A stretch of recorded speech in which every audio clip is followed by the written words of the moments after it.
Tradicionalment, les notícies s'escrivien en ordre cronològic.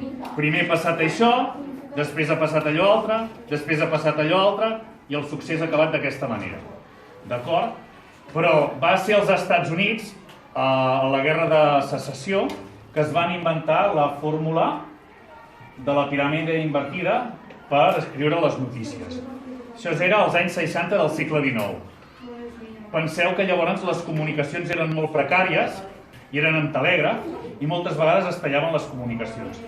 I a més, les agències de telègraf normalment no donaven suficientment temps a que la gent enviés missatges llargs.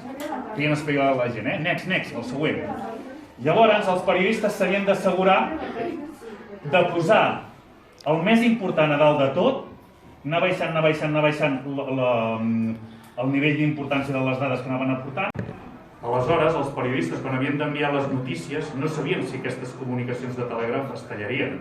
O els agents de les agències de telègrafs també feien espavilar molt la gent i a vegades no els donava temps a escriure tota la notícia. Llavors es van inventar l'estructura de la piràmide invertida, posant el més important a dalt de tot. I què és el més important? I què és el que haurà de sortir ja al primer paràgraf? Què és el que haurà de sortir ja a l'entradeta de la vostra notícia? Doncs haureu de donar resposta al màxim de les 6 W. Això ve de l'anglès. Who, qui és el protagonista de la notícia? What, què ha passat? Quan i on? Com ha anat el succés? I per què ha passat això? Quina ha estat la causa? Això ja ho haureu de resoldre vosaltres quan escriviu les vostres notícies. Al primer paràgraf ja haureu de donar resposta a aquestes 6 W.